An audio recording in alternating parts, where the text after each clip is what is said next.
বন্ধুহত আজি আমি কথা পাতিম পৃথিৱীৰ অদ্ভুত কিছুমান মকৰাৰ সম্পৰ্কে যাৰ সম্পৰ্কে আপুনি আগতে শুনা নাই দেখা নাই কিন্তু এই মকৰা আমাৰ পৃথিৱীতে আছে এইবিলাক মকৰাৰ বিশ্বাস কৰাটো অসম্ভৱ। Number silicon spider.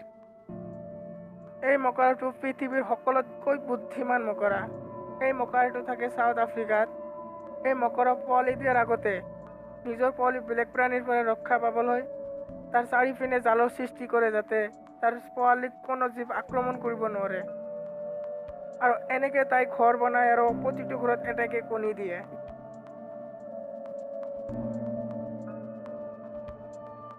দুই নম্বৰ ফ্লিক ফ্লেক স্পাইডাৰ। এই মকৰা বতাহ বা মাটিৰ ডিঙি ওলাই থাকে তাৰ আক্ৰমণ কৰাৰ পৰা ৰক্ষা পাবলৈ।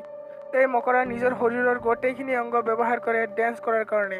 এই মকৰা ডেন্স কৰাৰ সময়তে বেছিভাগ মৃত্যু হয়। 3 নম্বৰ মিৰৰ স্পাইডাৰ। এই মকৰা অষ্ট্ৰেলিয়াত পোৱা যায়।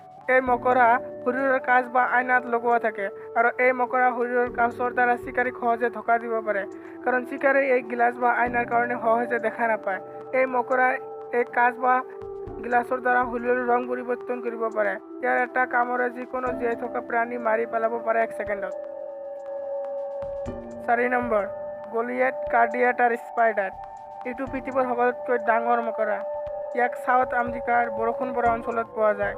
এই মকৰাৰ আকাৰ ডাঙৰ হোৱাৰ কাৰণে এতিয়া সাপ, ভেকুলী, নিগনি, জেঠী, চৰাই আদি খাব পাৰে। 5 নম্বৰ পিকক স্পাইডাৰ। এই মকৰা এটা মেল মকৰাক আকৰ্ষণ কৰিবলৈ ডেন্স কৰি থাকে।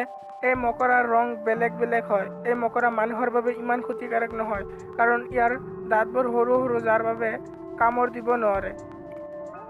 তো বন্ধুহত মোৰ ভিডিঅ'টো কেনে লাগিল? আশা কৰোঁ ভালে লাগিছে। যদি ভালে লাগিছে কমেণ্ট বক্সত এটা কমেণ্ট কৰা আৰু মোৰ চেনেলটো ছাবস্ক্ৰাইব কৰা কিয়নো মই এনেকুৱা ভিডিঅ' নিয়ে থাকিম। চ' প্লিজ মোৰ চেনেলটো ছাবস্ক্ৰাইব কৰা আৰু বেল আইকনটো দবাই দিয়া প্লিজ।